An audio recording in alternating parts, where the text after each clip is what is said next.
What's happening, Platinum? My name is JTSick, but the people call me JT, and we're back once again for round 2 of No Man's Sky. 100% legit. No duping, no scum saving, no exploits, no cheats. 100% legit, permadeath mode. Episode 2. So the last time, yeah, we didn't do much last time. It was kind of a spur of the moment thing. But the last time we played, we started on a frozen planet. It was really difficult. They started us out with like 20% health. But we struggled, and we survived, and the goal was to make it to the space station, and we made it there. And that's where we're at now. So, our goal today, ultimately, also, let me start off by saying, trying something new. I apologize for the last few videos. The mic quality's been a little bad. I was using like a $20 headphone mic, but I moved my Yeti over here, so I'm going to be trying my PC mic on the PlayStation. I'm not sure how it's going to work out. There might be some quality issues, maybe some echoing, but feel free to let me know in the comment section, in the chats. Let me know how it is, and I will do what I can to adjust. So, here's our homeboy here. This is how we decided to look the last time we played. And if I remember right, we were just at the point where we were about to die, man. Like, we had... Yep, our life support is down to near null. And we need help. We need help bad. We need a house too. So I think what's our actual mission? We still don't know how to make the terrain manipulator. Let's rename this one.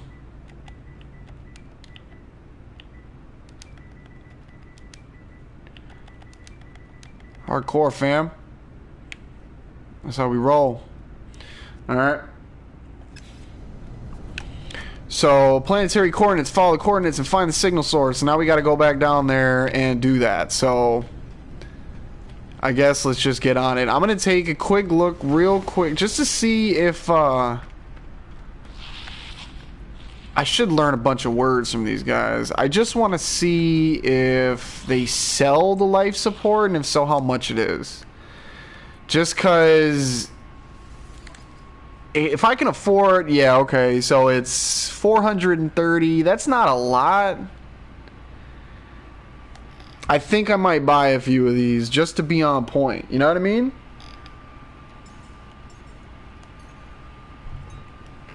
Just like 5. If I get like 5 of them, at least I can survive. You know, what did that do? That'd be 2,000. That's nothing. So let's do that.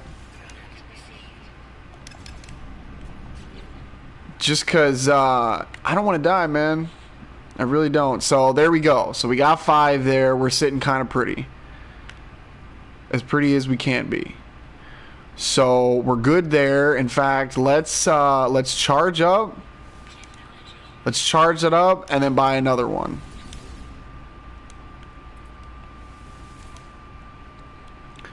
Plus 11%, I don't care. Whatever. I need to survive, bro. Alright, let's stop buying things, okay? So we're good there, so we're good on survival. Now let's... Is it going to send me back to that same planet? Please don't. Just, please don't. Save real quick, jump out, bang bang. Did we name our ship yet? We did not. What is our ship called? It is called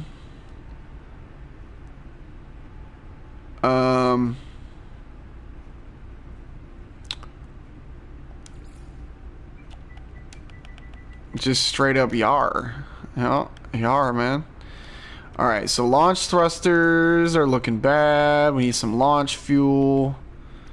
Okay, so now it's starting to get to the point where we're going to have to start coming up. We're going to have to start putting some things together. We got some dihydrogen. We got a little bit of it.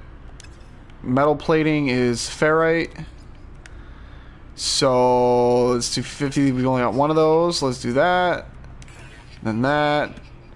And then put that up in the launch fuel. Up in the launch thrusters. Okay, so we got at least half of our shot left. Let's go out there and get some, since we're leaving anyway.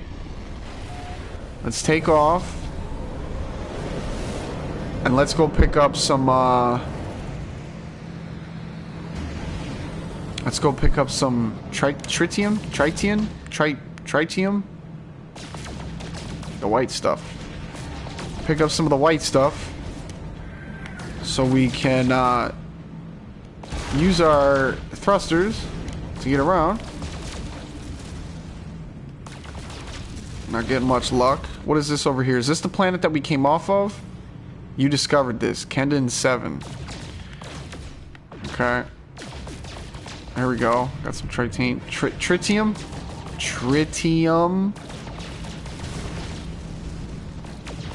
Alright. Because at least this is safe.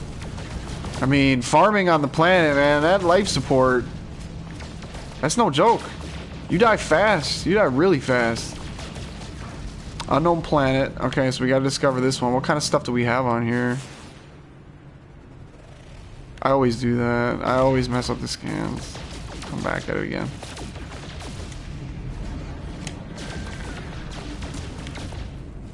Alright. How we doing here? Can we fill that back up? Ding. How many we got left now? We definitely want to store them in there. Did I use all of it? I did use all of it, and it's still not full. Okay. Yeah. Always want to be ahead of the game, man. It's definitely going to be more deliberate this playthrough. It's going to be more deliberate, more thought out. And that's kind of the whole point. You know what I mean? You're trying to get that challenge. Like I said, playing on normal mode only took me like a week, especially with that duping, man. It took me like a week and I was good to go. Scum saved up my freighter, had an S-Class 34 slot freighter. I was rolling. But then I get to the same point in these games, man. When I get to the point where I feel like I'm not being challenged, I check out and I find another game. So that's normally where hardcore mode comes in, and new game plus mode and such. Cause I like the stress. I like the stress of knowing, especially I like Diablo 3. Diablo 3's hardcore mode is what's up. You know, it always gives you that sense of dread. You're always fighting with like actual. Is that a 1-star? Where's the? Oh, they're coming to get me. Oh, I don't know if that's a great idea. Because if they kill me, that's straight death. How many are there? Attack ships 1? Should I take the chance? Space station's right there, though. I'm not just gonna let you punk me, man. Cut in.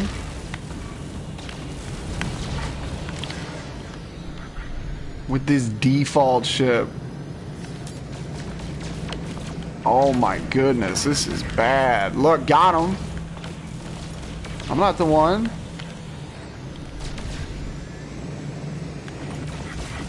Booyah. Let me get that. That's what I'm talking about. Picked the wrong one, boy. Yeah, I was hoping that was a, I should hang out here. I was hoping that was a space battle. 100 grand even for the ones? The 1-stars? Forget it.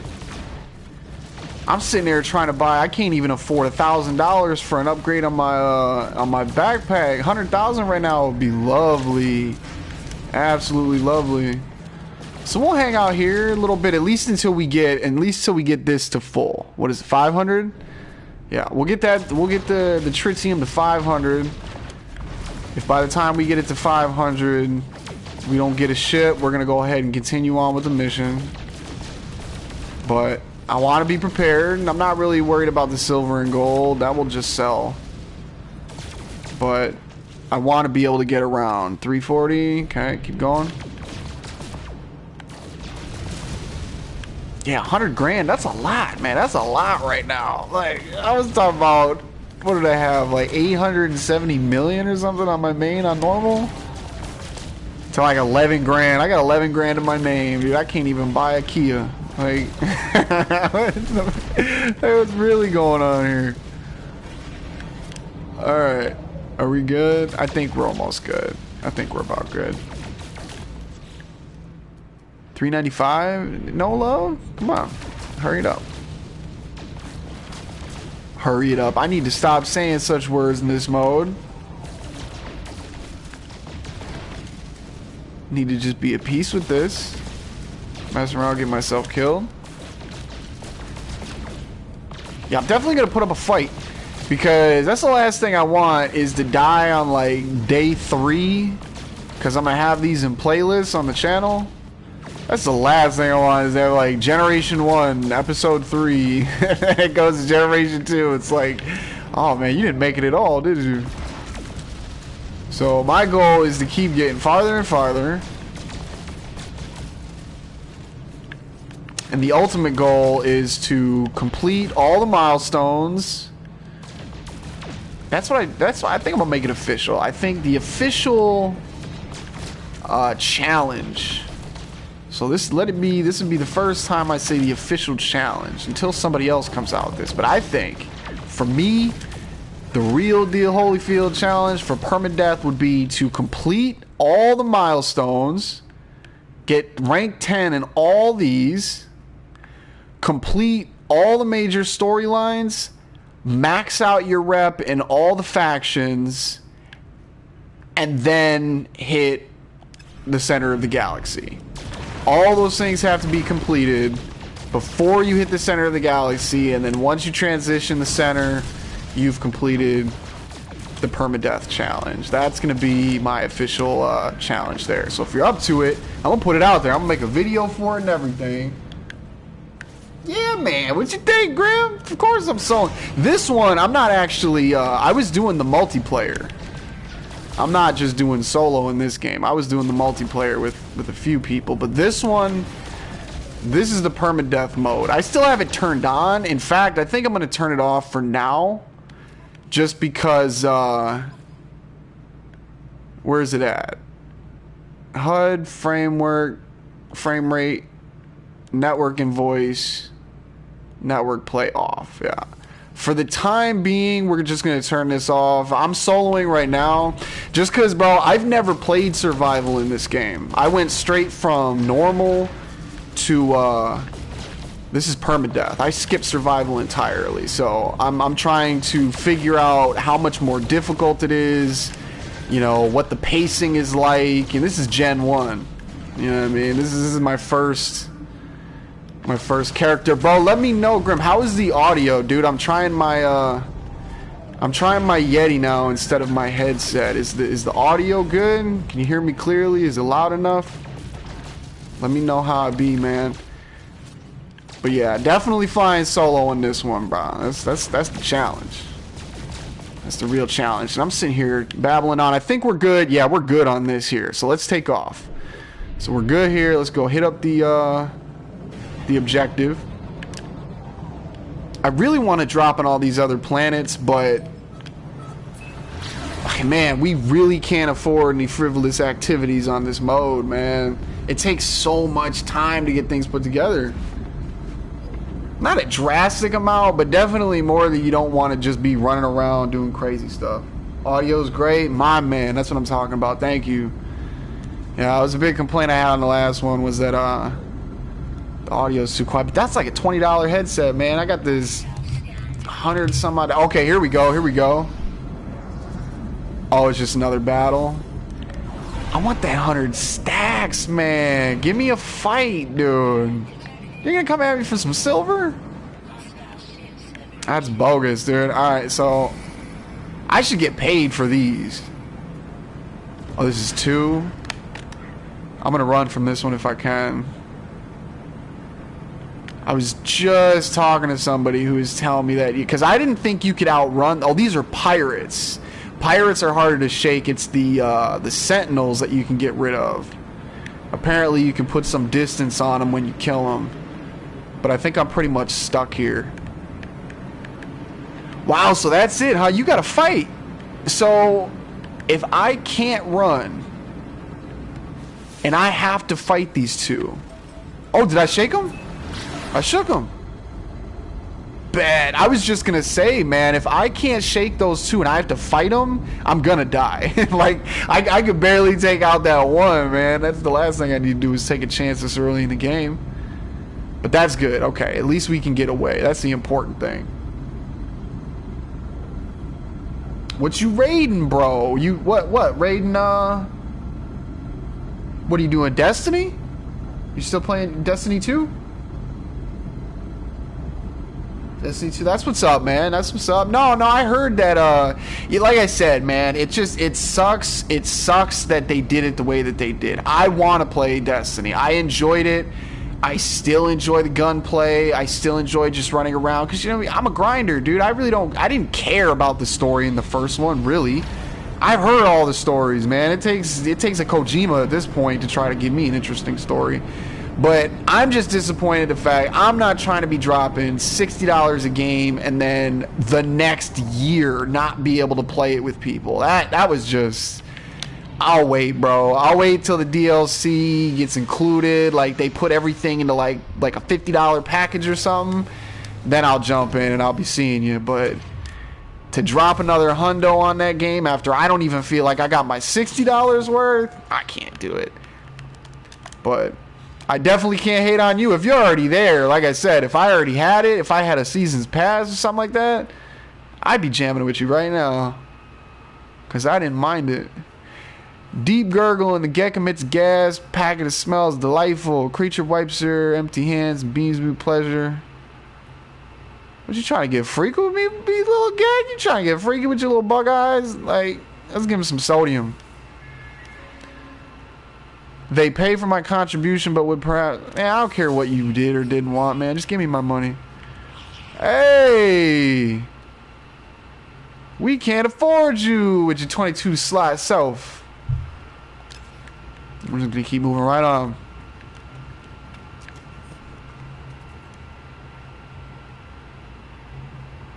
Okay, gold edition. Does that mean so you get is that with the that's got the season pass included with it? I'm assuming that would make sense. I heard it got really good reviews. I heard that the most recent expansion was the one that people are finally praising it, which is good. It's good, man. Let's hope that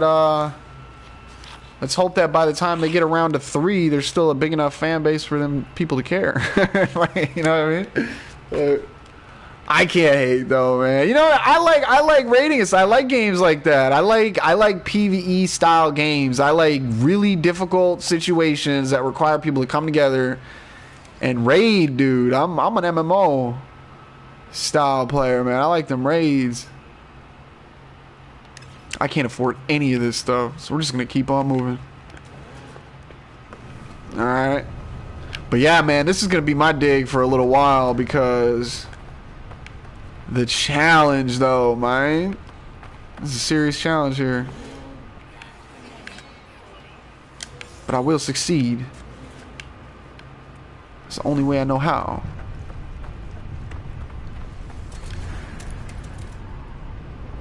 Definitely need to take advantage. I need to go run around. What is this one? Heat? I need to get a planet that can at least handle me being on there, man. 400 player level? Dude, what? Oh, wait. What was it? 3. It was 3 something. Level is 30. Now that I think about it, yeah. It was wasn't the cap 30 and 1? It was, wasn't it? It was 30 and 1. Why did they drop the cap to 20 in this one? Such a weird fucking number. Such a weird number, dude. I remember when I played through and I beat it, I got to 20, I was like, I'm done already? I was like, wait, what? Level 20, that ain't nothing. Yeah, I heard Warmind. Yeah, I heard Warmind. People were praising that one. What am I even supposed to be doing? 372. Oh, okay. Oh, it went up to 40 though, because I stopped playing. I didn't play any of the DLC in 1. When I had left, the cap was 30. It probably went up for whatever that was called. What was it, Taken King or whatever the expansion was? I didn't make it far. By the time that came around, by the time the DLC popped off for Destiny, I was gone, dude. I was in the Division. I was playing all sorts of games.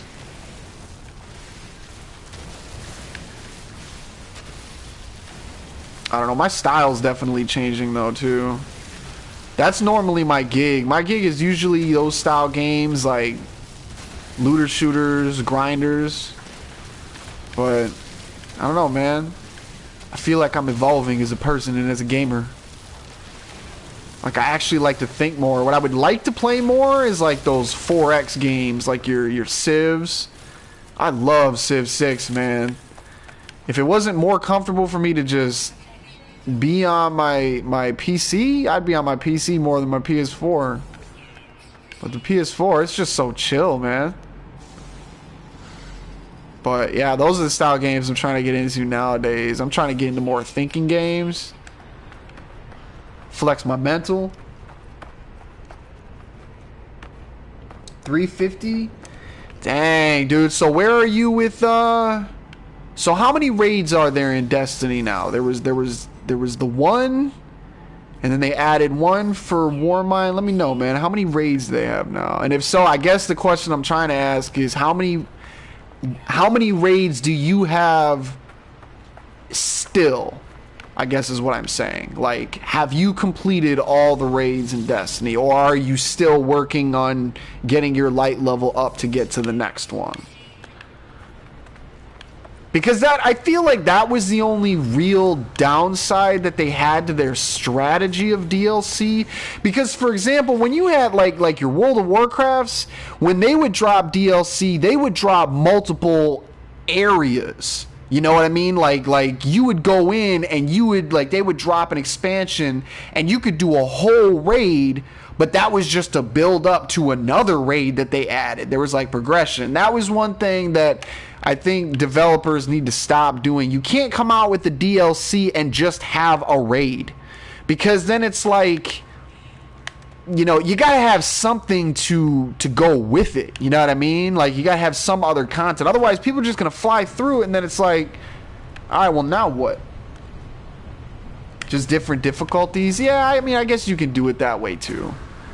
I guess that's like the easiest way to do it, which I can't even hate on that either. Again, that's enough as it is. You have to have some kind of replayability. Yeah, like a hardcore mode, or a, you know, bronze, silver, and gold versions of the raids and stuff like that. I mean, you still get the same content sometimes. Some developers will actually change up the fights. Like, they'll implement different ability sets on the harder ones, but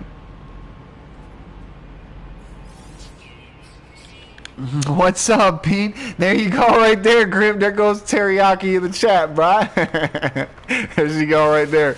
She's at work, but she likes to stop by my streams and say what's up. That's what's up. There go Grim, right there. But hardest first light level 380. The hardest one is 380. That's what's up. Hardest, is it in strategy? Bro, you're gonna get me killed out here. I'm not even paying attention to my life or nothing. Like, you got me forgetting I was playing hardcore mode, bro. Like, I'm sitting here kicking around. My life support's critical. They're like, you gotta survive there, bro. Like, what are you doing? Let's go. Hopefully she sees you, man. That was funny.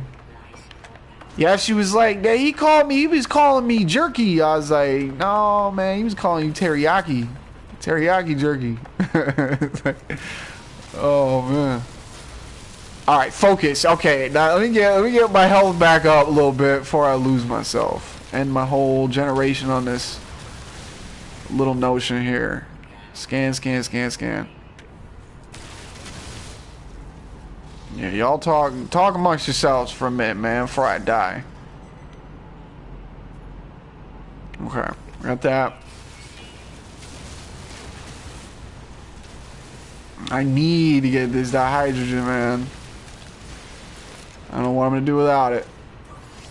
Hurry up. Okay.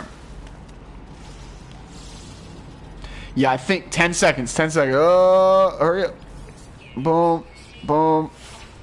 Bow. Got it. Okay. Yeah, it was definitely a good idea to buy those life supports for sure. Let's send some of these to the ship. Out of range. Can't do it. Do we have to go back? I mean, we could keep moving. Oh, it's right here. We could keep moving forward. Let's save real quick.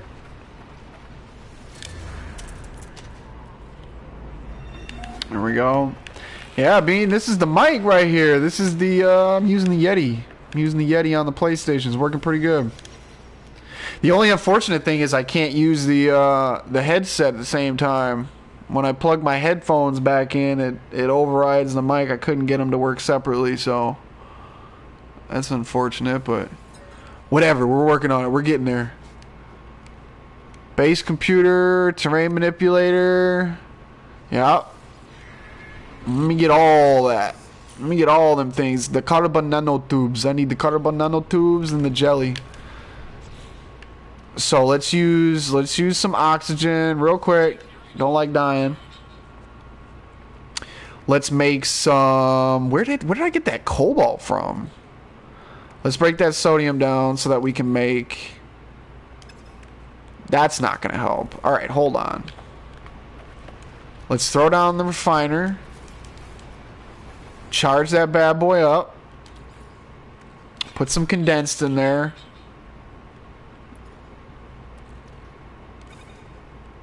And let's get big. I think we can survive here for a little while.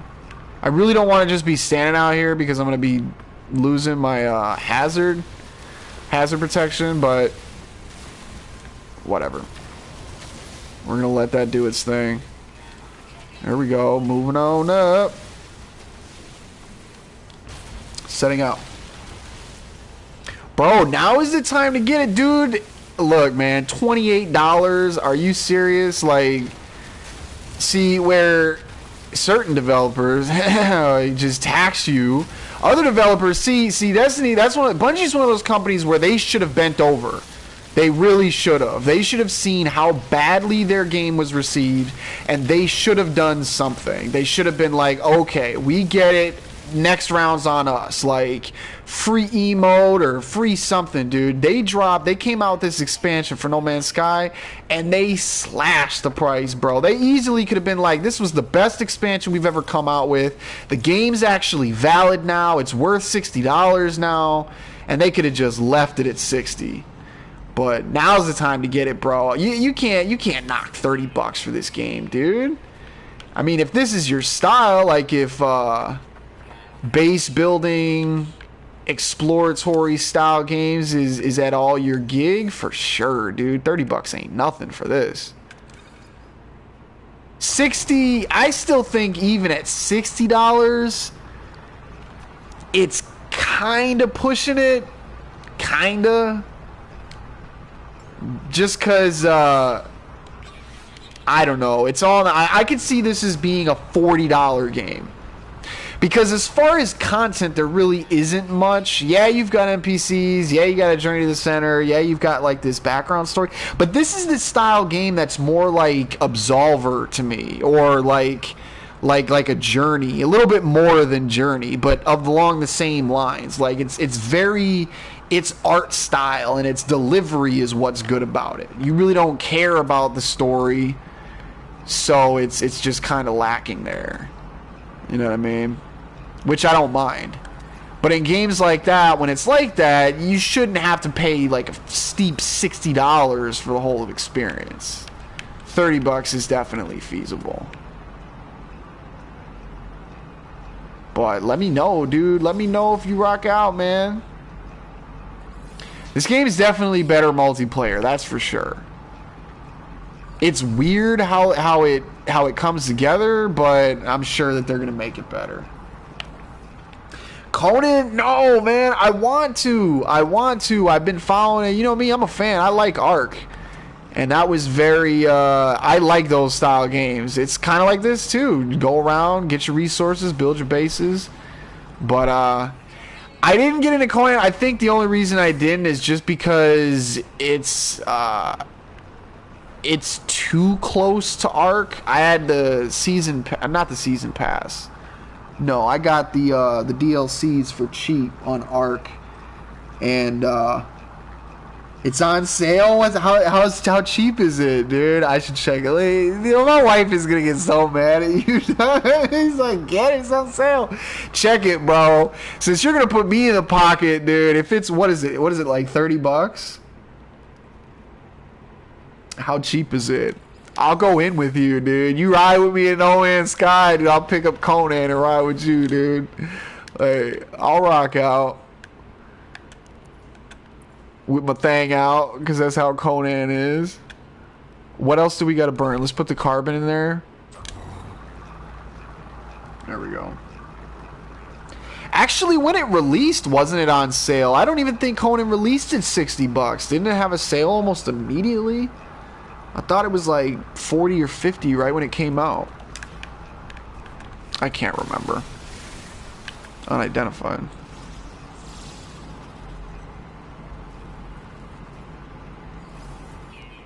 Yeah, I definitely don't. Yeah, don't do it for sure, because I've got some other things that are more important for me to pick up. But if it's super cheap, I'll definitely get down. It was 40 when it came out. Yeah, that's what I thought. I thought so. See, that's exactly what I'm saying. That's the style. We need to get away from this whole $60 meta BS, dude, because like, that's a valid price. You know, if Conan came out at $40 on release, I would probably buy it just because. I mean, I didn't, so I guess my point's kind of moot. But I'm just saying that that's a more tolerable price, especially when we're going along this route of games as a service. You know, if that's how you're gonna do it, man, you can't still charge $60, man. Like, charge $20. You can't charge me full price for a meal and ask for a tip. Like, I guess you can, but it's kind of bogus. I gotta stay alive, man. I'm about to die again. There we go. Yeah, this is how we have to do it. We gotta take it slow. Alright, I'm hurting on ferrite, so let's go ahead and pick this up. How are we doing on inventory space? I can only afford it. So, let's pick this up. Excuse me. And then get some more ferrite. Let's head back, just so that we're within the range. Just so that we're within the range of the ship when our health goes down. There we go. Yeah, but I'll definitely peep, bro. If it's within the budget, I'll definitely peep it out. But since I got my I plan on doing this as an episodic series for as long as I can stay alive. So I definitely got to keep my focus on this for that. But too many games, man. Too many games. It's actually, when you think about it, it's actually been a dull year compared to previous years. The end of this year should be a lot better. Yeah, exactly, dude. That Absolver, I know you picked it up because it was free, but that Absolver is $30. That game is fantastic fun. Like, too much of these developers steering towards that compulsory gaming, and that's what I was talking about the last time we were talking. That's what Fortnite does. Everybody freaks out, and I'm not knocking it. You know, you don't have to freak out. I'm not saying Fortnite's a bad game, because I play it. I like it. But the point is, the reason it's so successful is it's a psychologically compelling game. They're brainwashing people into playing it. They talk all this free stuff. And I said this a while back. I said this when it just came out. Somebody had mentioned something on one of my videos like, I can't believe this is free or something. I'm like, man, this game ain't never been free. Like, it never will be. But that's what developers need to do. Same thing with EA, same thing with Bungie. All these developers are trying to create, and rightfully so, when you got people like what was it? Epic was pulling in like $200 million a month or something right now on Fortnite. And I'm like, that's stupid money, dude. So of course people are going to be trying to, you know, ride the train and keep doing it. But unfortunately on the back end of that, it's destroyed the industry, bro. Now you've got all the developers, all these people are just trying to keep up, trying to be in the scene, and you lose your creativity, you lose your integrity, your value in your games. And like I just said, perfect example is Absolver. That game has no story. That game has no depth or breadth to it. It's just a very simple beat the shit out of everybody game, but it's done in such a way that's so compelling and so addictive that its $30 price tag is easily thrown away. Even though most of us got it for free with that PlayStation Plus thing, to this day, if I would have played a demo for Absolver, if somebody were to just showed it to me, if I would have seen my own videos on it or something, and somebody would have been like, this game's only $30, I've been like, run that. I'd been like, run that, dude, that's easy. You know what I'm saying? But all these developers talking about $60 for each and everything. It's like, come on, man. Like, how can you justify it? You know? And now on top of that, I mean, what we were just talking about, Bungie, on top of these $60 price tags, now it's not even about the microtransactions. You got to pay money up front just to keep playing the game. Like, like, what are you talking about, man? Anyway, let me jump off my soapbox, bro. Like, I'm sitting here going off on these people. But the bottom line is, I'm looking forward to the change in our industry, man. We need to get back to the point of games for game's sake, not games as a service, not games to keep compelled to keep playing. Games for the sake of kicking back and chilling out. Not because my brain is telling me I have to play this game, but because my brain's telling me, yo, this game's a shit, fam. You should play this. You know what I'm saying? But that's why sometimes, because, and this is coming from somebody who, I have issues with games like that. Once they brought out BE, the gaming industry now.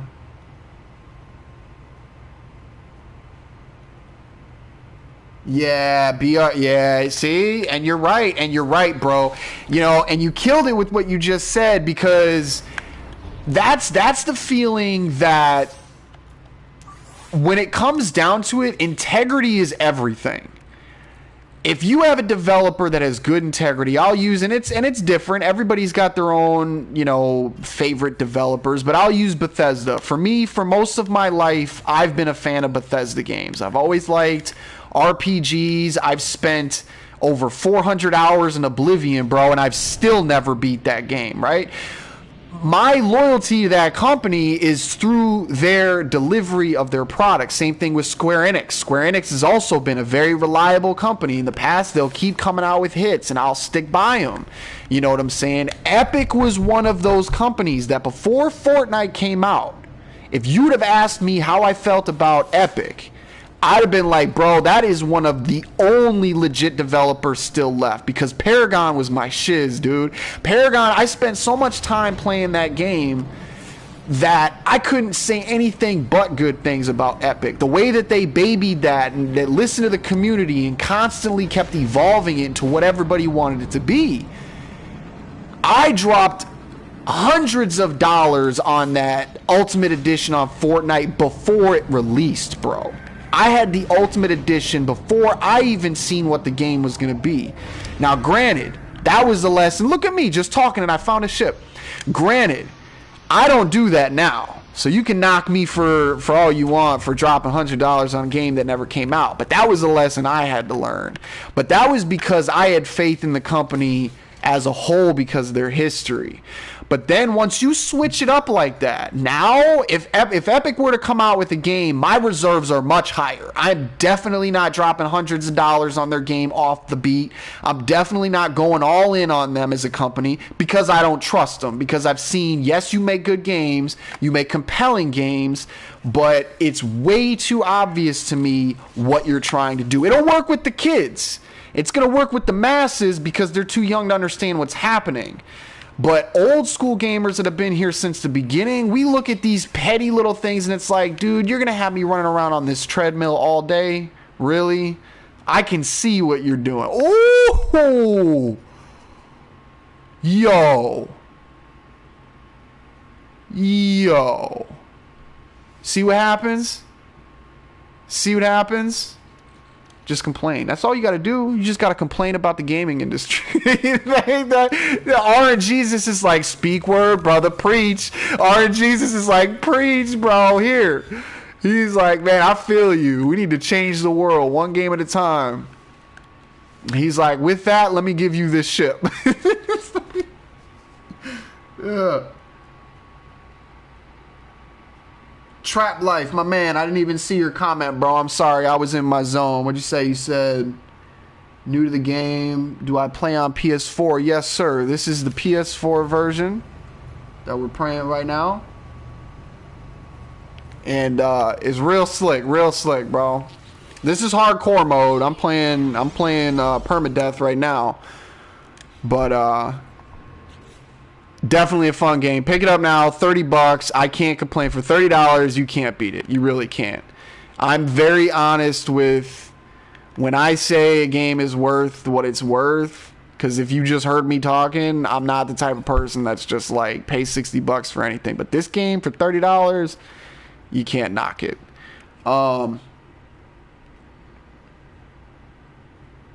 Yeah, bro, and that's the thing, dude. You hit it right there. That's the thing that got me. The fact that they shut down that game. Paragon was going strong for years, bro. They came out with this fake, veiled statement like, oh, it was because we can't figure out where to go with the game. Bro, they didn't know what to do with the game from the beginning. The community was dictating what that game was supposed to be, and they knew that. They never knew what they wanted that game to be, but that's why it was such a good game, because they listened to the community. And that's why the community loved it so much, because it felt like a creation. It felt like an amalgamation of a bunch of different people creating this MOBA, and everybody loved it. But then when you're right, they seen all that money. They seen all that money, and they're like, why are we going to waste time on this project that's obviously not going to make us, not that it's not going anywhere. It's not that Paragon wasn't going anywhere. It just wasn't going to make all the money. You know what I'm saying? And if it's not going to make all the money, it's not worth our time. Let's move on to something else. And that outlook, where in a business perspective, I can understand and empathize with that. On the other end, on the customer centristic part of it, it's nothing but shitty, dude. And that's not going to create a long-lasting community, dude. Because now all those diehard fans are second-guessing. I watched Sylvan, man. I watched this dude.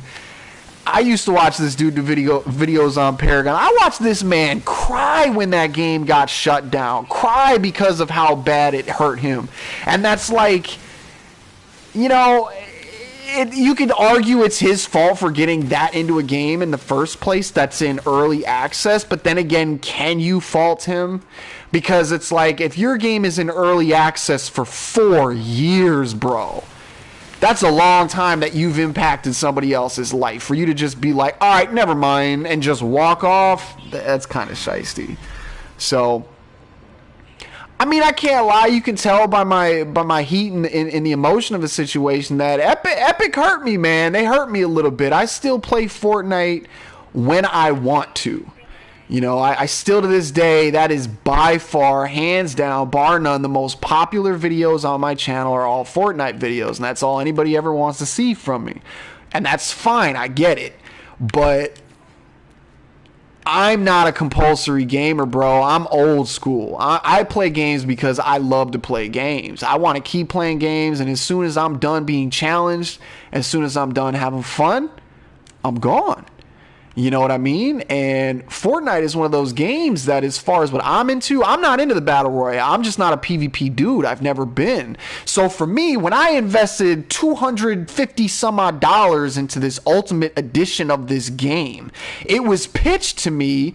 If somebody were to come to me right now and pitch, hey, I'm going to sell you this car. It's got 4 doors and wheels. And then I go, bet, run that. And they're like, never mind. It doesn't have wheels. is in water and has wings. I'm gonna be like, you just sold me something completely different and I don't want it. I want my money back. Where is my money for Fortnite? You know what I mean? Because they're just doing enough on Save the World to justify the people that spent the money on Save the World. But anybody that knows anything about what's going on with Fortnite understands that Epic is putting all their energy into perfecting Battle Royale.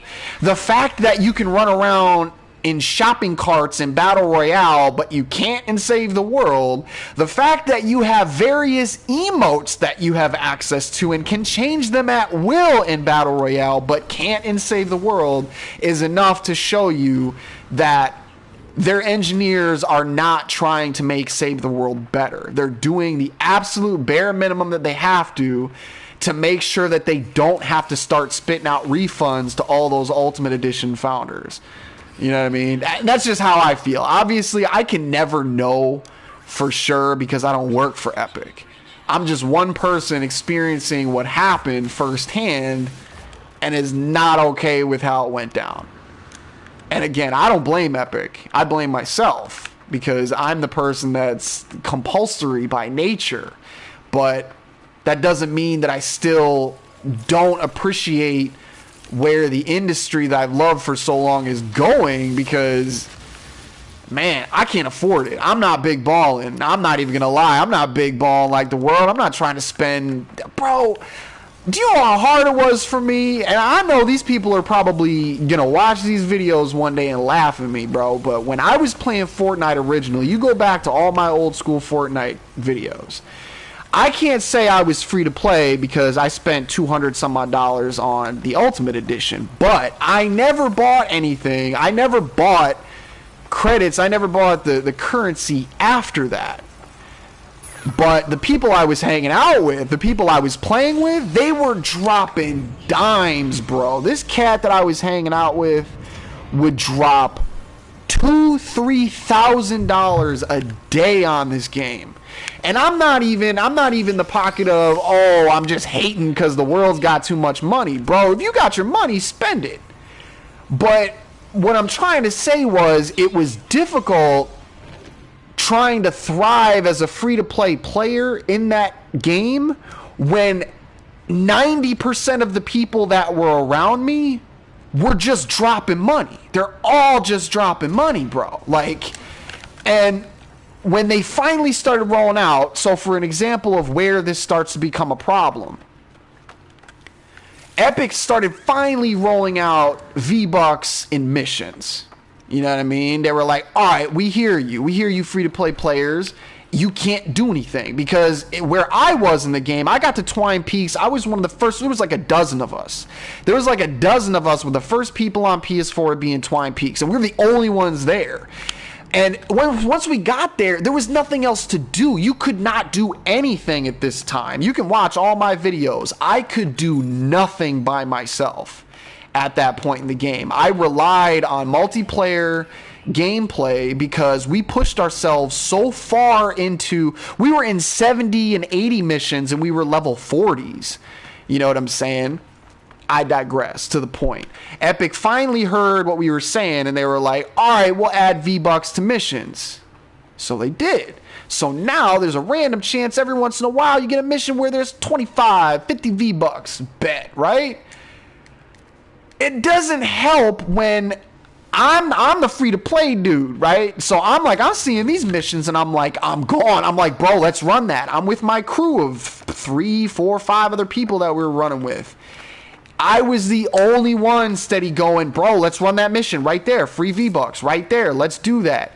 All the other people were like, what's up, Jim Joe? We're talking about Fortnite, man. We're talking about the separation between free-to-play and pay-to-play players in Save the World. Anyway, what ended up happening was, even though they had added V-Bucks to the game, it was moot at that point. Because the only people that were in Twine were people that were either one of two categories. You either had way too much time on your hands, or you had way too much money. I was in the former. everybody that I kicked it with was in the ladder. You know what I'm saying? So it was impossible for me to get these cats to run anything with me. I couldn't get V-Bucks legit in the game because 25 V-Bucks to somebody who's spending $1,000 a day on Fortnite is nothing. And it's a waste of their time. So it ended up not working. The queues were still empty. I was still queuing by myself all day, every day. Random party, getting nothing. You know what I'm saying? Saturdays, running mid-Saturday on Plankerton.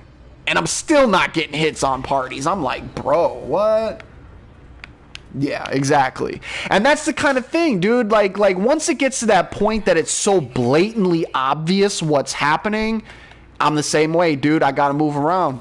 I just can't stay here. Because I feel like a puppet. I feel like a pawn. Like when it feels like I'm getting played, I can't do it, man. So I just took off. I took off for like a year.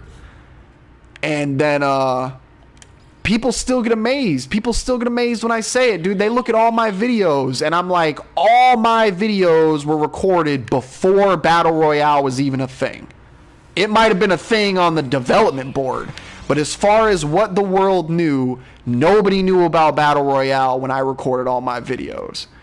You know, we were sold on this idea that, you know, if you look at the development of old school Fortnite, like go back to all the old trailers when they first, I was following that game. That's the messed up thing, dude, is I was following that game from the beginning, bro. 4 years before it just released recently, they spoke up on this concept of a zombie mode shooter builder game where instead of just being like a zombie horde mode, you actually went around and like, you know, gathered resources and then you had to build your base and like everything about it sounded so sick. I was already drowned out by MOBAs and PvP and there's just too much of it. Everybody's doing MOBAs. Everybody's doing PvP games. Where is all the raiding games? Where are all the couch co-op games? Where are the developers making games where I can get my wife and my son together and we can rage out and beat some massive boss or so? Where are those games always at? You know what I'm saying? And I don't know, man. It's just the industry has gotten to this point where I fear for the future, dude. I fear that there's too much money on the table for... Let me use here, I know I went off tangent, but let me use God of War as an example of what I fear. God of War has been praised as one of the greatest games released this year, right? Who is talking about God of War right now? Nobody's talking about God of War right now, right? It's dead already. It's already dead. It's still $60. It's still one of the greatest games that I own. I'll still go back and play it. But the reality is, yes, single-player gaming is not dead. I don't subscribe to that idea. A lot of people say, you know, single-player gaming is dead. I don't believe that because I'm a single player, and that's all I do, right? So, but in the same token, it's dying. And the reason it's dying is because as time keeps going by, the industry is going to keep developing different types of gamers. The new style of gamer is all right with the way that Fortnite is. The new style gamer doesn't know anything different than what Fortnite is. You know what I'm saying? So 5-10 years from now, when developers are pulling all this crazy bullshit, they ain't gonna say anything. They're gonna be hard pressed to say anything because they're not gonna know any different. So I guess that's where my beef comes in. I fear for what these companies are gonna do to the industry long term. Because I plan on being here, bro. When I'm laying in my casket, pimp, I swear to God, I'm gonna have a PlayStation controller in my hands, dude. It's like, I'm telling you, man, to the day I'm gone, man, I'm gonna have a controller in my hands. So it worries me. That being a fact, it worries me of where the industry is gonna be 10 years from now, 20 years from now. You know what I mean? And when you got people like Epic dominating, they're dominating the industry, dude. Everybody's just gonna follow suit. So we need someone to come out. We need some developer to step up and just nail it. And just nail it, dude. You know, already Bethesda, look at what Bethesda's doing, man. Bethesda has been a single-player campaign game since the beginning, and they rock that arena. They kill that arena, and they're already being plagued by it. They're like, dude, if we don't get into this multiplayer stuff, man, we ain't gonna make it.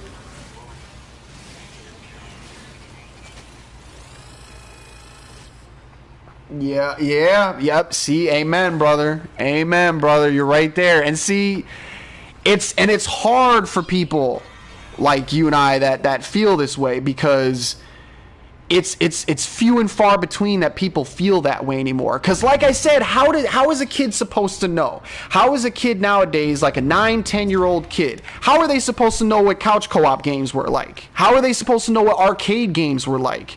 Don't nobody know what that shit's like nowadays, man. So it's lost on them. All they have is online. Are you online? That's all I care about. You know what I mean? And my son personally is like just in that gap. Like, he's just at the point. I raised him right, bro. When he was born, PlayStation was the current generation. Yet when I started giving him gifts in his birthdays, I started him with a Nintendo. I gave him my old school Nintendo that I still have, and I raised him. He'll still to this day, he'll tell you it was true. I gave him a Nintendo. The next year I gave him a Sega. The next year I gave him my Saturn, so on and so forth, all the way to the point that he's on PlayStation. Because I wanted him to understand the evolution of gaming. If you don't understand where all this came from, you really can't call yourself a gamer. You could say you play games. I get it. You can call yourself a new age gamer, but there's a different style of gamer out there. Old school 80s, 90s gamers, bro. We came from a generation where developers literally made games difficult to beat because they wanted to increase the replay value of it. Like, that's how they got their money in. I guess that you can't even really compare that. They do that stuff now. But anyway, you're right, bro. We need more of those games. We need more couch co-ops. I played this other game. I don't know if you ever played it. It's what is it called? It was super cheeseball, dude. It was like a space time and it was like, I don't know, dude. It was like 4-player. Like, you control a ship, and each of you has to like do something different. And man, my wife and I were playing that. It was the cheesiest thing you ever seen, bro. But it was so much fun, man. Like, people forget that's what gaming is supposed to be fun, man. You get all these people raging every day, and it's like, man, look, you need to sit down, man, smoke some, or like, chill out, bro. I just can't get the ship going, dude. Like, I am not a functional talker. What do I need? I need the hermetic seal. This dude's about to beat me. I mean, what do you guys think, dude? There's a couple of you in, what do you think, Jim Joe? You got a lot of things you're talking about, man. What's your take on it? What do you got, Smiley? Game service type. Well, of course, Smiley. Of course. I mean, it's like we were saying, it's hard not to. It's hard to not do what makes money. If you're in a business, if you sell cars, and you've been selling cars your whole life, and then all of a sudden a car dealership opens up across the street and they have a pool, and for some reason you're not getting business anymore, your sales have gone down, and all of your customers are at the place where the pool is, you're gonna get a pool, bro. Like, it's gonna happen. It sounds stupid, but it's gonna happen. You adapt to what it is. But you have a choice to either adapt to what is already hot, or you use some ingenuity and you make the new thing. The reason I have less respect for these developers these days is few developers are actually being ingenuitive, actually trying to come up with something new. Like, as you got your Battlefields going Battle Royale, everybody's doing Battle Royale. And it's like, first off, how is that even a smart thing to do? Is nobody learning anything from Cliffy B? Like, for you to come out with a Battle Royale game in 2018 contending with Fortnite is just a stupid decision in the first place, yet all these companies are like, that's where we're going to get our money from. Let's get a piece of that pie. When if they just spent the money, and it's riskier though, if they spent the money to, instead of adapting to what the current trend is, creating the new trend, they could be that new Epic. They could create that new fad, the new MOBA, or the new, you know what I mean? MOBAs are already kind of dead. But remember when Dota was a thing? Dota was a thing because somebody got creative with a World of Warcraft mod. You know what I'm saying? It's like, just come out with the next thing. Don't just keep adapting to what is, because it's just boring at that point. The Amiga generation? Jim Joe, you gotta explain that to me, man. Is that the I'm thinking amiibos. I feel stupid right now. I look at what you just said and I feel like you're telling me you played a lot of Nintendo in your life, and I know that's not what you're saying. What is the Amiga generation? Like, I swear to God, I'm like, what? Are the gamers enjoying it, or are the gamers working hard to complete this game? Of course, right. No, right. The question now is, bro, are we getting paid? Like, that's the only question a developer cares about. Are we getting paid? You're old? Wait. So the Amiga generation is older? Bro, hold on.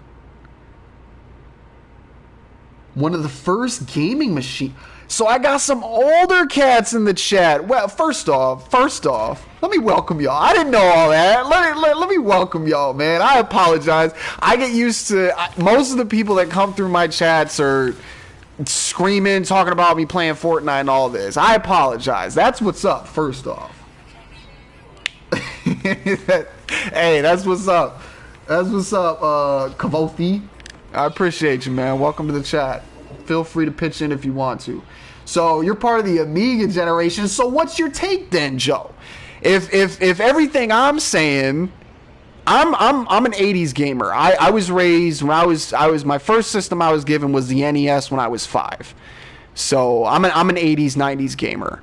So that's my take. I'm used to old arcades and that whole scene. So if you're of a generation even before mine, how do you currently feel about the way that gaming has evolved? Hey man, don't you worry about it, bro. Age ain't a thing, man. As long as your fingers still work. It's like, and even then, we're about to be to the point that they start hooking controllers up to our brain, bro. It's not even gonna be an issue then. But yeah, age ain't nothing, man. Age ain't nothing, dude. That's right. Hey, that's the important thing. Keep on playing, brother. Keep on playing. To the day I die, man. I'm telling you, I'm gonna put that in my will. Wifey, if you see this, I'm serious. I'm talking about smile on my face. I know it sounds crude, it sounds morbid, but hey, I'm just being honest. When I'm gone, I want to be laying in that casket, staring up with a smile on my face and a PlayStation controller in my hands, dude. Like, it's like, because you know it, man. I'm going to go out happy. Mario Kart? What are you doing, man? Look, you going back, bro. You know what I mean, though? Those days are lost, bro. You don't get that. You don't get that anymore. You don't get. See, here's my thing. I'm gonna go because so many people ask me why I don't PvP more. Why aren't you into PvP? You need to get good, whatever. Here's my thing. It's not that I'm not good. I don't favor PvP. It's not my thing. I enjoy a challenge. If you watch my Absolver videos, you'll see. It's not that I don't like PvP. If I feel a challenge, I feel like I'm growing as a gamer, I will get into it. Here's my beef with PvP now. In my days when growing up, talking about in my days, you want to talk about people getting old? When you say back in my day, that's when you're getting old. But in my day, we kicked it. We got together, like we had the kids on the block, bro. Like you just said with Mario Kart. It was a healthy rivalry. We wanted everybody to be good. At least this was just a personal perspective. I'm not saying that this is how everyone was, but this is how it was when I grew up. We all wanted everybody to be good. We wanted the next person to be better than they were last time so that every time we play, we're a little bit more challenged. That's why I'm such a masochist with my games now. That's why I'm playing Permadeath right now. I like the challenge, but gamers these days, the style in which the competition is delivered to them, it's cutthroat, dude. So few and far between do you see gamers actually respecting each other, respecting the hustle, the honor, the skill that was involved in defeating you. You just get trolled. You just get people mad and constantly screaming, and when they die, they're pissed off, and it's like, bro, none of this is gaming. None of what this is gaming, dude. If you're getting to the point that you're in your chest about anything in gaming, you're doing it wrong. You know what I mean? So that's where my issue is. When I find a game like Absolver, or when you find a game, and I think games like Absolver succeed because they take the voice out of it. They take the voice and the chat out of it. That game succeeded because everything was done in emotes. You still had trolls. You still had people running around just killing you with no honor for no reason. That's fine. But most of the time, most of the community was about that life. Most of the community would come around, they bow to you, they let you know what they were on before they sparred, because they wanted to get better. You know what I'm saying? That's my real beef with the current PvP arena, is that too many people are cutthroat. Like, if I watched UFC and at the end of every single fight they just like got in each other's faces and were like, yeah, I'm gonna your mom and all, like, if there was no honor in it, I wouldn't like it. But UFC is one of my favorite sports because there's so much discipline and there's so much fairness and there's so much respect and honor in what's being done. That doesn't exist in the gaming industry anymore. It's just not a thing. You know, trolls weren't even a thing in my day. I don't even know how people do it, bro. Just getting people all hyped up just for the sake of getting them mad, bro. Like, I don't know, man. That's not my style. That's not my thing, dude. I'd rather kick back. You know, I had to get away from MMOs. Realistically, you could sum up everything that I am with just MMOs, dude. Because everything about that style is what I like in games. Camaraderie, difficulty, challenge, evolution, you know, just constant integration. Like, I like games that have serious breath to them, not just, I don't know, to me, and to each his own. If it's your thing, that's your thing. But to me, I just don't see the point. Like, I played Battle Royale Fortnite like 4 or 5 times. And I'm not going to lie, I enjoyed it. I thought it was pretty sick. I enjoyed a little heat of the battle. You know, it was pretty sick, employing the building and the fighting at the same time. But ultimately, I don't see I don't feel like I'm doing anything. Like they're fighting for the sake of getting better, and I get it. That's what that style of gamer is about. They want to perfect their craft and just be the best that there is at that thing. But to me, I just don't, like, what's the point? I'm just going to keep doing it? Okay, so I got number 1, chicken dinner, all this. Who cares? So what? I do it again? And then again? Like, what do I have to show for it? An emote. Like, and that's all gaming is. Like, you could argue that anything I have to show for in any of these games is just pixels, but I think you get what I'm trying to say. Like, it's gotta have, I gotta feel like I'm doing something, you know what I mean? That's why I had such a hard time playing Rust as opposed to Ark, because I had a hard time with my base being wiped every month. Like, it felt like, what the hell's the point? Why am I doing all this? You know, but that's the style. Everybody's got their own style. And don't get me wrong, I'm not saying don't make these games. A lot of people think that I'm saying, like, just, when we gonna game again? Bro, I'm gaming right now. What do you mean, when we gonna game again? No, you just said you were gonna buy No Man's Sky. You can buy it right now and load up, pimp, and we're gone. Like, you know me, dude. I'm always down to ride, man. How old am I, famo? Like I said, 80s gamer, pimp. 80s. So I'm in my 30s.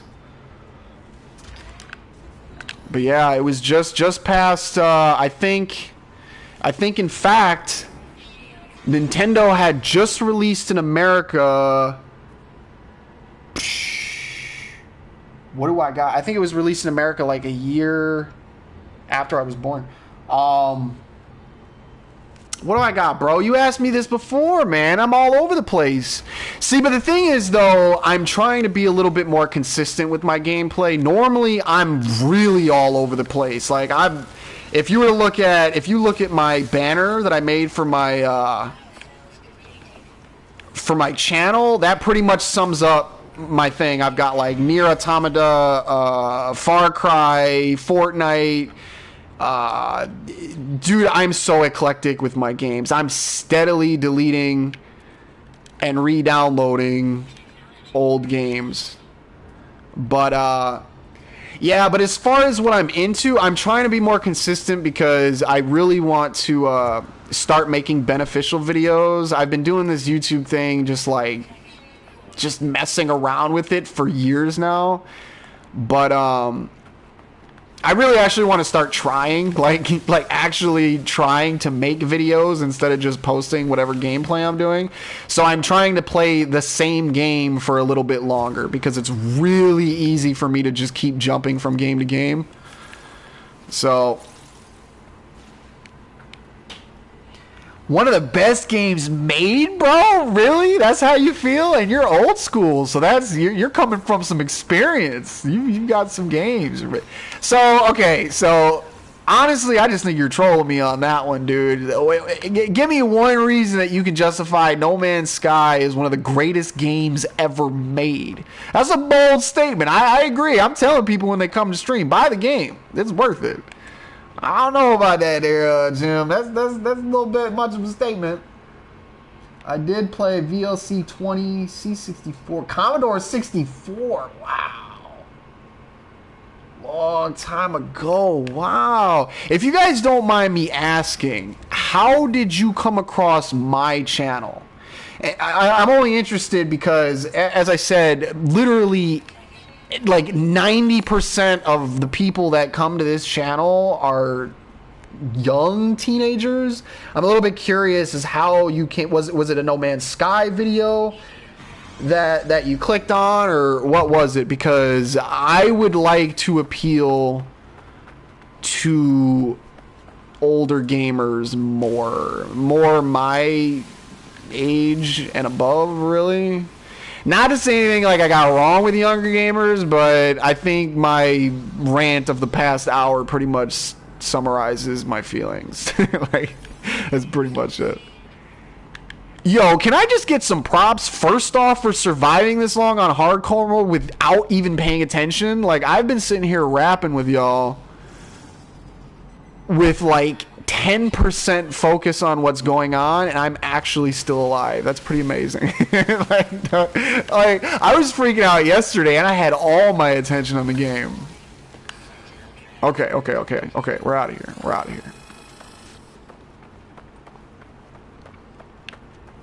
All right. What else do we have to do to get this ship made? We need metal plating. Do we have that yet? We've got it. Boom. Okay, we're probably already set to go. I've just been talking about it for too long. Okay, bam. Got it. And the pulse engine. Complete.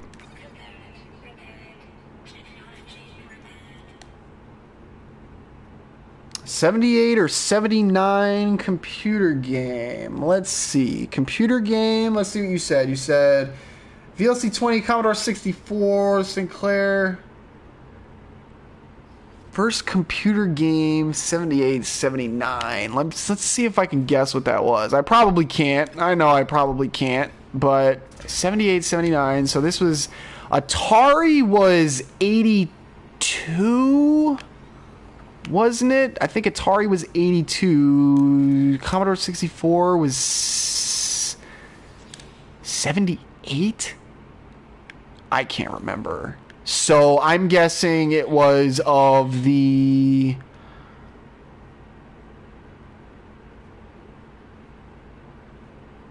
Oh, man. I can't even guess. Because everything that's coming up is Atari games.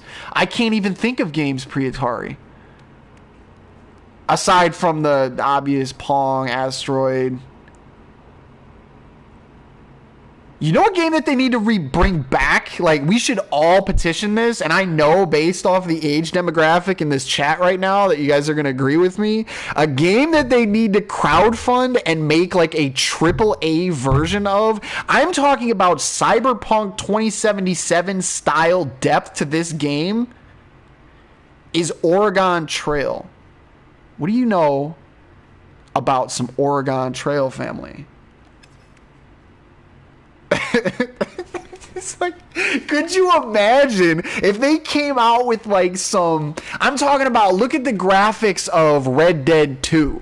Like, imagine if they came out with Oregon Trail, but like that, like intense. Like you actually seen, if you remember in that game, like if you made a wrong move and like your wife broke her leg or some crazy stuff, like getting all intense like Mortal Kombat, like it zooms in on them as they smash and just, I don't know, man. That'd be wild, dude. Got No Man's Sky a few days before since it's sale on Steam. Then I saw your video on recommendations. Cool, man. I appreciate that, Smiley. Yeah, I was wondering. I figured it was the No Man's Sky thing. So I guess that's all I got to do, man, is just keep coming out with different videos, because I'm definitely trying to change that demographic just a little bit. Just a little bit. Not that I don't mind the kids. The kids are great, but I like intelligent conversation like we've got going on right now, just a little bit more. You've seen it all from the start. And, wow. That's got to be amazing. I can't lie. I still to this day tell people how grateful I am that I was born at the time that I was, just to be able to experience everything I did in the gaming arena, but to be there from the actual beginning, like... Wow, man. What was the... So, okay, so the actual beginning... Let me see if I get this right. Wasn't it a... It wasn't Pong. If I'm not mistaken, wasn't it an old, like, round computer, and it was like a space game? It wasn't Asteroids, but wasn't that it? Wasn't it like a really old, like, space... I think that was the very first computer game. Was some kind of space game like that.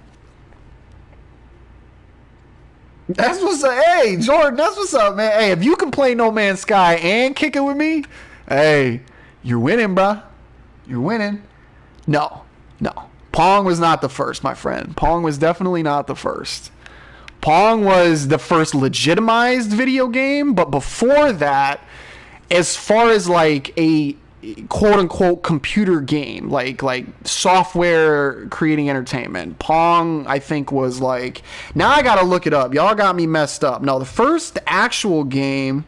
I can't see you guys talking for a second. You're just gonna have to forgive me. Was, first actual video game.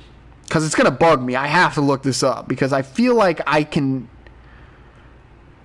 October 1958, physicist invents first video game. October 1958, physicist William Higginbottom created what is thought to be the first video game. It was a very simple tennis game, similar to classic 1970s video game Pong.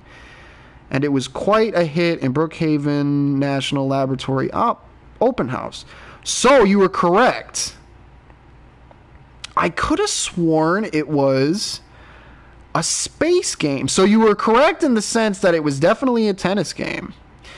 But it seems as though Pong came out 20 years after the first video game. Well, 15 some odd 20 years. Google Space War? Yeah, Smiley, let's get at it. I'll win, bro. I'll win, man. Yeah, I don't know what it is. Jordan, go ahead, get it, bro. Go ahead, get your money, man. What you know about them superconductors, though, bro? True enough. Okay, that's understood. Yeah, so Pong was probably the first commercialized video game, correct? Because the first ones were like on campuses and science experiments and such. But God, that's got to be intense, bro. So you watched it all the way from then till now. That's amazing. It's absolutely amazing. What do I need? 2 carbon nanotubes and a dihydrogen jelly. I need 2 of those and a dihydrogen jelly. All right. So 2 of those. That's 100 carbon. And then a hydrogen jelly. Bam.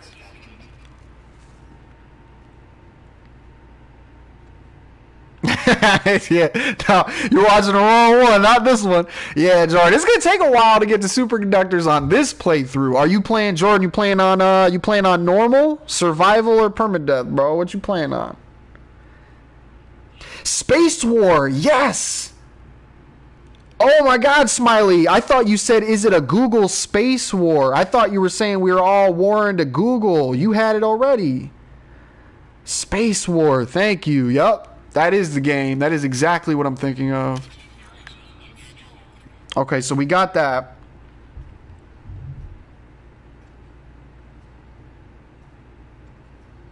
Yeah, Smiley. These are on all versions.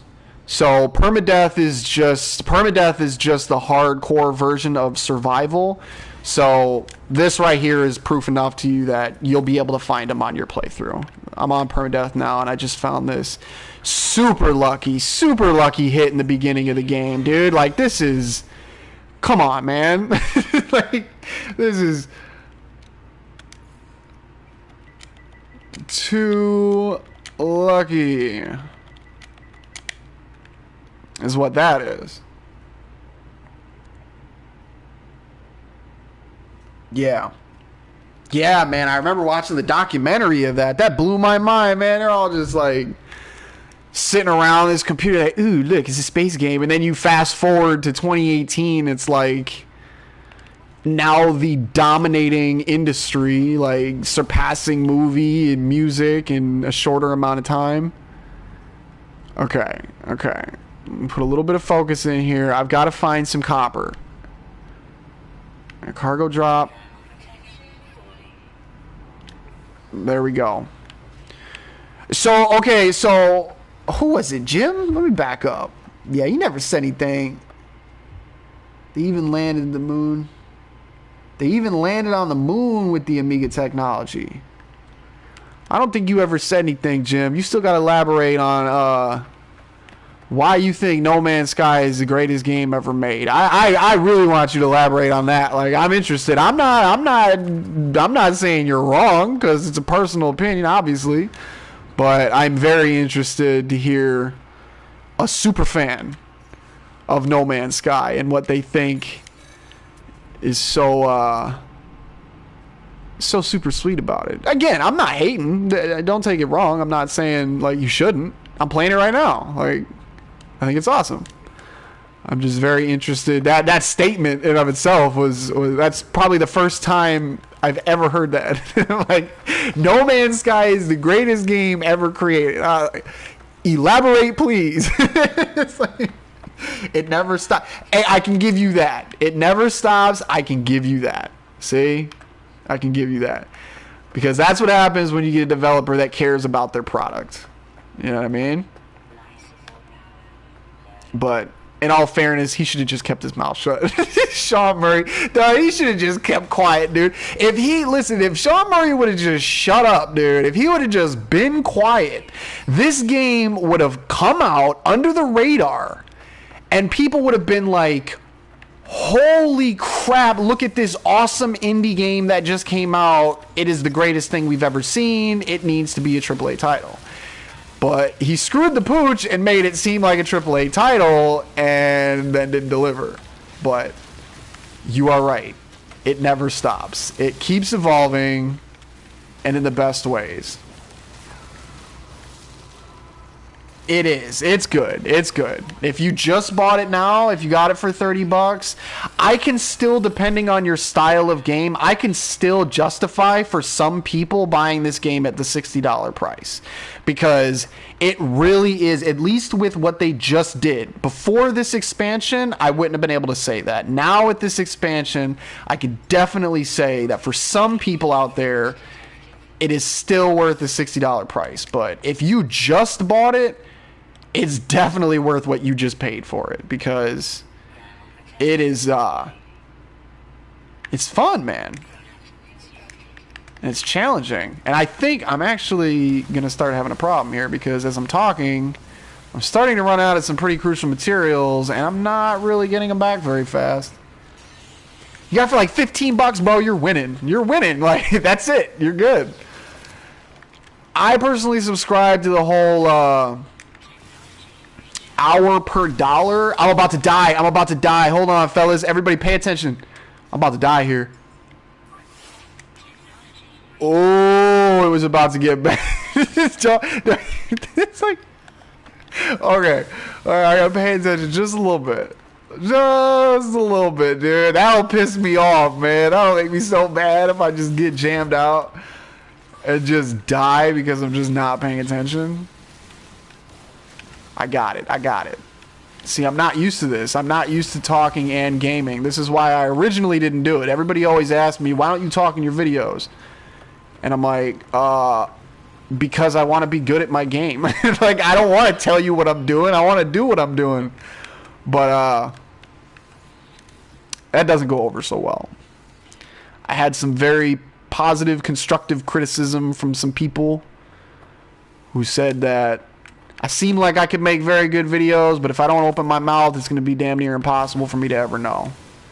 And some good criticism. I appreciated that. And so here I am.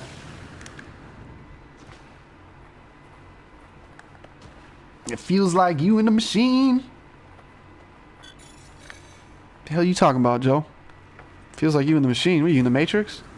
I know all about that, believe me. Oh, I ran all the way over there to grab that vine and then couldn't even pick it up. And then didn't even grab any resources on my way back, so I still don't have any copper or anything. What is this? That's not copper. That's not going to help me in my endeavor to create chromium.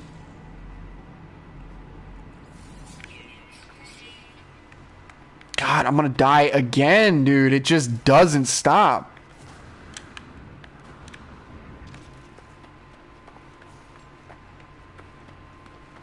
Yeah, I would say that, oh my goodness, I am. I'm going to die. I'm going to die messing around.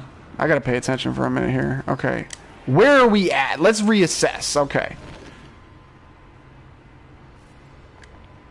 Feels like a motherboard universe? What does that mean? Does it mean you can just put anything you want anywhere? I don't get your meaning, my friend.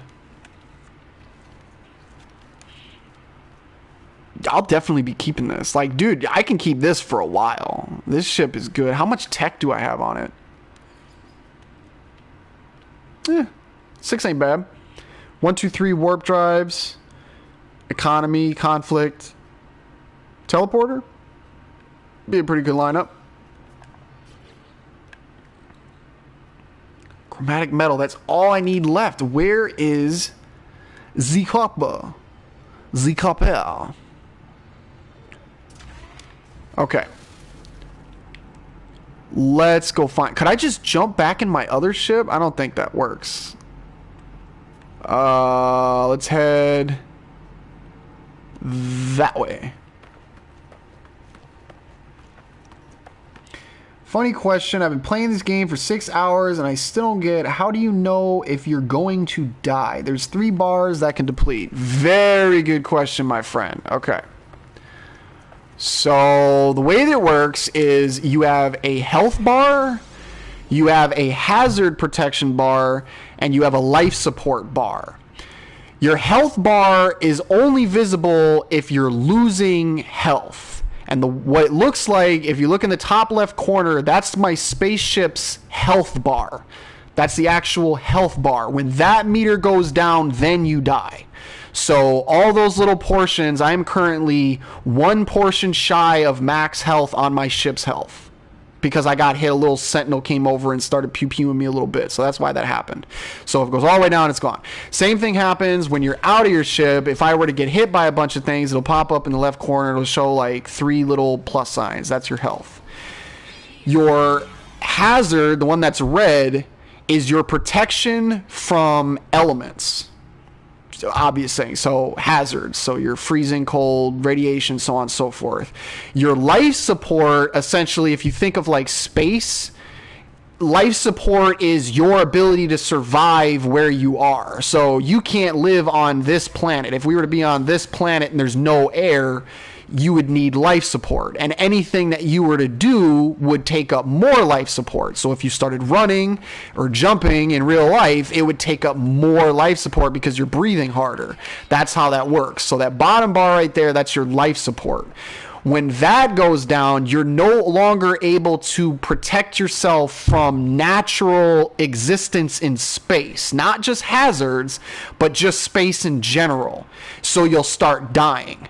So when your life support goes down, you'll start to slowly, in a sense, you're choking, like you're dying. Look at it that way. So as long as you've got life support, you can breathe.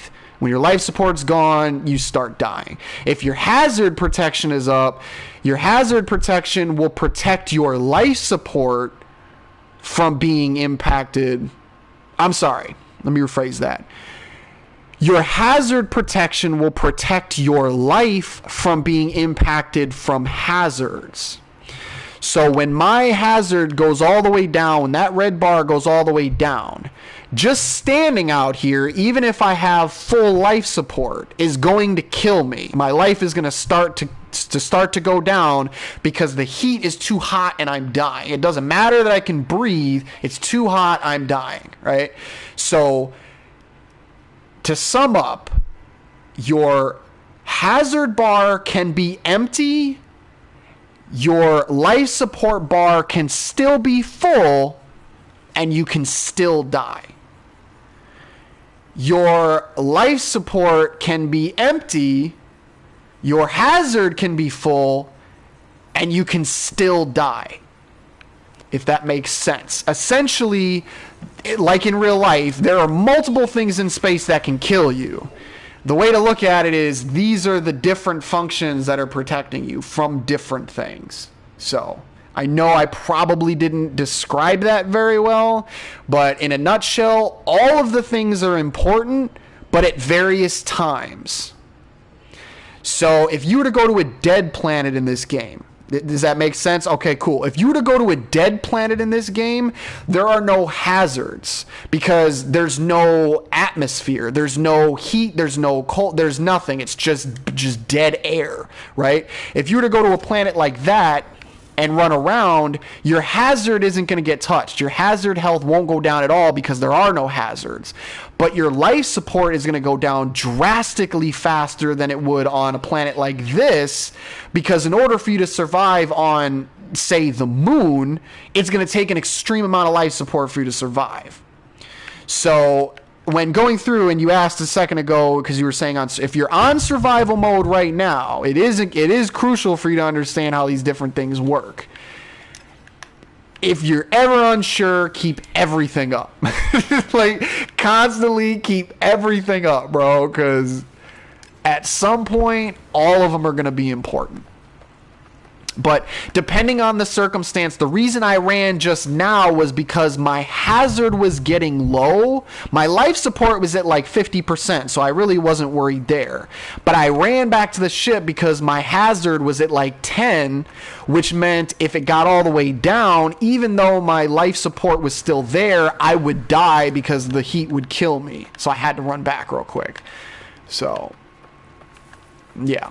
So sodium is what you use to keep your hazard protection up.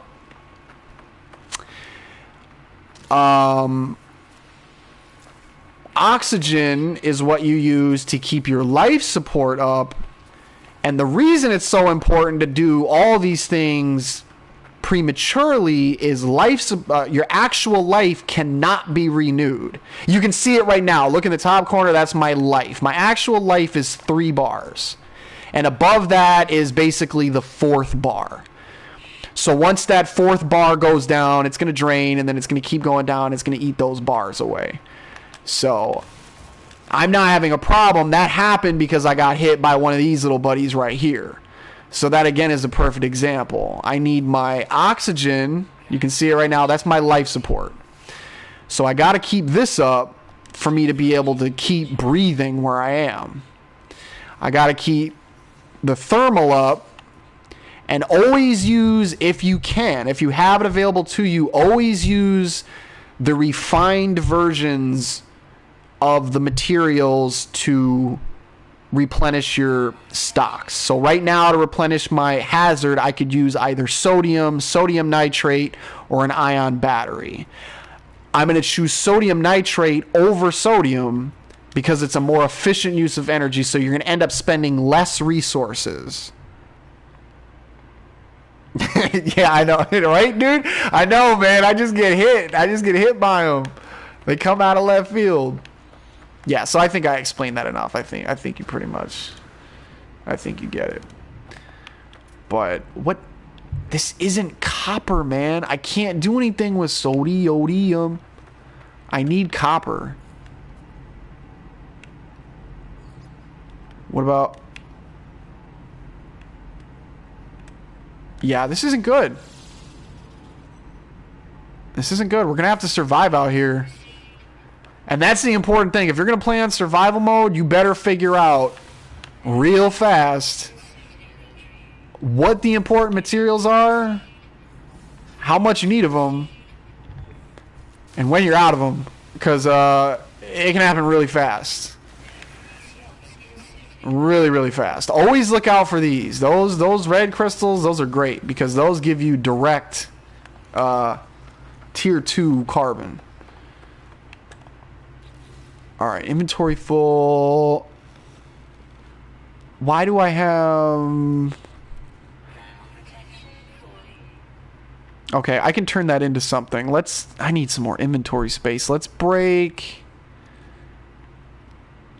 We got sodium in there. We got magnetized. God, I want to keep all this. I think copperite's the least important thing that I have. So let's make some life support so I can burn up that dihydrogen jelly so I don't have to just throw it away. Cool. And now, what else do we got to do? Yeah. Definitely the copperite. The copperite was definitely the least important one. Yeah, so I'm going to die out here. So let's keep moving. Yeah, see, I'd rather not use this. In fact, I'm going to... Oh, wait, that was my beam. I need to go to this. There we go. Okay, let's move. Yeah, my number one goal, I'm telling you, man, I'm going to feel better once I get onto a planet that I'm comfortable, like I can just not die. Beautiful planets are the ones you want to look for. And especially in survival mode, you definitely want to find a low conflict, beautiful planet. Because if you're not aware as well, there's hidden algorithms that affect what planets there can be based off of the conflict level. For example, in a tranquil system, tranquil being level 1, so it's the least threatening conflict level, you have, I believe, a 6 times chance for a lush planet spawning in a yellow in a yellow star. So if you have a yellow star and it's a tranquil star system, you have like a 6% chance of a lush planet. Lush being beautiful, you can breathe, you know, those super beautiful planets. But those are the things to keep in mind because, especially on survival, as I said, if you're trying to find a place to live, you know, at least to house for a while, being able to find that spot is going to be crucial. Unfortunately, you have to get a walker brain to be able to make the conflict scanner, which walkers are a pain, dude. Like, oh, what they did, man, those walkers are a pain, dude. Like, I finally figured it out. I'm not going to go over it. I'll do it in a video just in case. Because I enjoyed the fact that I figured it out. Like, I didn't know how to... I just kept trying to kill them, and I just couldn't do it. But then when I finally figured out what they were on, it was like, oh. But yeah, they are definitely not a fun experience until way later in the game when you can actually do something. I feel like I'm grabbing way too much of that dihydrogen. I need more carbon for sure. Oh, about to die again. Yeah, see, it goes fast. It goes really fast. That hazard. Is it shooting me to a building in the middle of that island over there? Oh, I see you. I see you.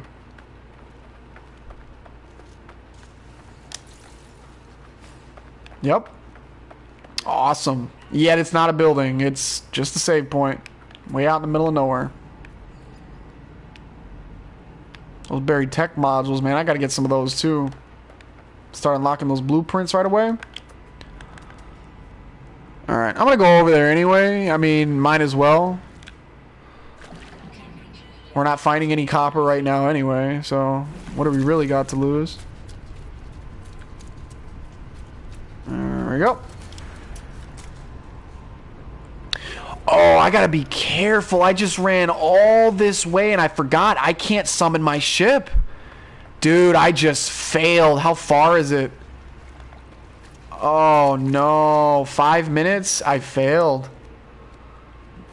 Or wait, no. I don't know. I don't know if it'll take off. Let's find out. Yep, got it. Oh, that's lovely. Nice. It was only 5 minutes. It wasn't really that far of a run, but whatever. I really didn't want to do it. Okay.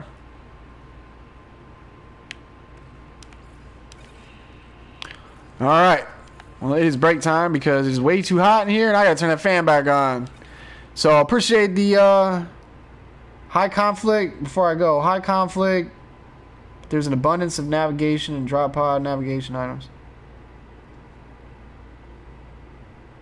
Yeah, that's what you want, man. That's what you want. You want a super abundance of yeah, the high conflict areas are the ones that you're going to get the most action, but you're going to see the most action. You're going to get the rarest materials. You're going to have the highest chances of... In fact, no, I don't even think the conflict has an impact on the loot.